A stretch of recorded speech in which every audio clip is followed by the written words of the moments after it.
Hello, and welcome to Joan Sees Spirits again. I'm Joan. Welcome to my video. So, I didn't get a lot of comments last time on what everybody wanted to hear about, so I just thought I'd jot some stuff down and run through it and try and teach you a little bit about spirits and what I've experienced in life with spirits. I think I should probably start from the beginning. Some of the first pictures of me have streaks going across them because spirits were surrounding me. I've felt my familial spirits, like grandmas and grandpas and stuff, for a long time. Great grandparents and stuff would pop in occasionally. And I knew who they were because of pictures. Anyways, so, yeah, that happened when I was little. I think I told you guys about the girl with the face that was kind of eaten off. She was one of the gals that lived in a house before my grandparents lived in it. She lived in a house with her family, and the German Shepherd came and attacked her and killed her. And so, yeah, that was one of the first spirits I saw that I went, I don't think I want to see spirits. That was scary. She didn't talk to me. She just was there looking at me like, hi. So, yeah, we, both sides of my family see spirits and stuff, so this is not too unusual. Anyway, so spirits I've seen, I mean, there's so many. Mostly when I could talk to them, when I learned how to hear them, they just wanted to know if their families were okay and whatever. And I said, well, you can go see them. And they're like, I don't know how. And so I'm like, I don't know either. Ask somebody else. But I did learn a lot from them. I learned that seeing spirits isn't always bad. Sometimes it's good. Sometimes they're just there to watch over you and be with you because they miss you. There's some, I don't even know where to start on spirits, like on seeing spirits. When I was young, I asked my guardian angel to let herself be known. I said, can you say something or touch me or something? And I laid in bed that night and waited and waited and waited.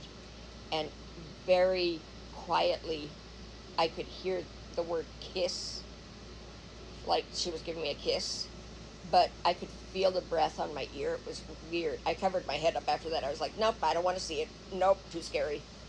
But I did end up with a spirit guide that has helped me through a lot of it, helped me learn more. She's a very special lady. She was very funny. Anyway, so they taught me how to speak with them, how to feel them. I mean, all my senses plus my sixth sense of using these are all connected with seeing spirits, feeling spirits, whatever. I don't always see them. Sometimes I just feel them. It takes a lot of energy for people to be able to see them with their human eyes, the eyes we're born with. But I see a lot of them with my third eye, and can hear them and sometimes feel them, and you name it. It's weird. It's weird, but never alone. Anyway, so we are a soul in a body, I believe. And these bodies are to use for our short term, and then we die, and then we go back to heaven. And when we're in heaven, we see our family and our friends, and we spend time with them, and we go through the things we did wrong and right in life, and then go through your karmic debt and stuff like that. And then you confer with your spirit family that's there how things are going to go in the next lifetime, and you sign a contract saying, I will do this, and you choose what your life is going to be like. I've heard you can choose like a really hard life to earn more karmic balance, or a really easy life with lots of money and stuff, just for like just for doing it for fun.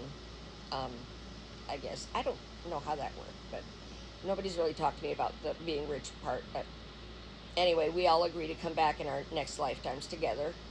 We won't know who we are until we see each other and be more open again.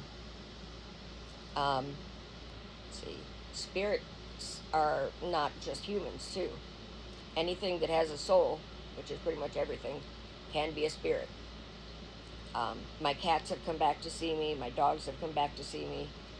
My friend's dog came back when I was in the hospital and almost died, and she'd slap me in the chest with her paw and say, "Wake up, Auntie."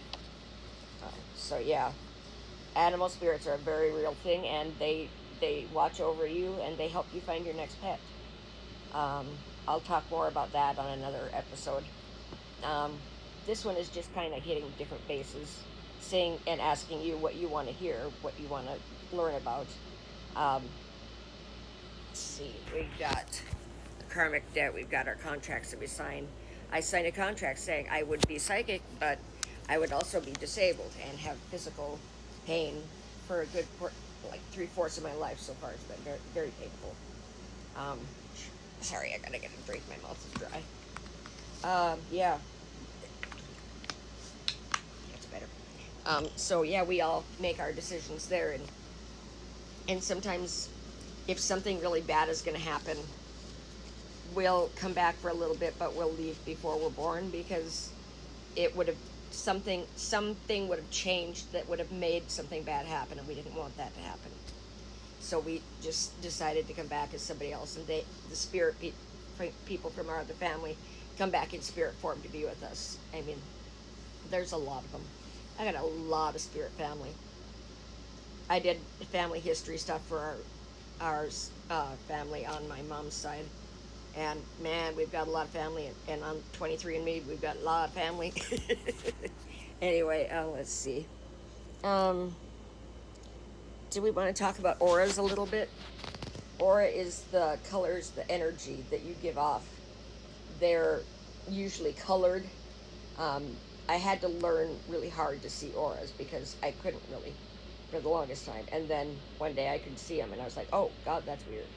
It just relax your eyes, and you relax your third eye, and you just mentally just focus like just off to the side of the person, like around the person like that, and you can sometimes see it. Um, each color has a meaning, which I'll have to go into in another episode as to what they are for your body. Mine, the last time I looked in the mirror, it was like peach colored with like medium purple colors swirling through it. It was really neat. Um, I've seen people with big black chunks all over them. Those people have a lot of toxic stuff stuck to them. As we are energy beings, we do draw energy from other people. So we, as empath, you can feel what they're feeling. You sometimes take on their pain. So yeah, there's a lot to do. For your aura, main thing I suggest, keep it clean. Do good things. Pass on the kindness. And when you get in the shower in the morning, imagine that shower is just pouring down, the water pouring down you is also cleansing your spirit and your aura. And if you feel like there's a spot that really needs to be worked on, you just keep rubbing in that area while the water's running or whatever, and it might let up. Some people can draw other people's bad energy out. I have learned that toxic energy is not good for your health. Um, so yeah, it's an interesting thing being able to see auras. And sometimes we can draw or like my cat's sitting right here, Miss Lucy. She is looking out my window. And so sometimes I can feel like me drawing her energy close to heal her and help her feel better, and she'll do the same thing to me. She'll draw some of my energy, and we kind of, I'll do that with everybody, but you don't really know it. Anyway, I'm gonna let this be the end of this one. I really, people subscribe, and if you want to keep finding out new stuff about spirit, and some stuff you probably already knew, and then you can also share it, or you can leave me a comment and tell me what you want me to talk about next time. I am sorry, I've been all over the place with this one. It just did not go how I thought it was going to go. My mind was a little too active today. Do not have my ADHD meds yet, so we'll be getting them soon. Anyway, take care. Keep your aura clean. And let me know what you want me to talk about next time. Take care.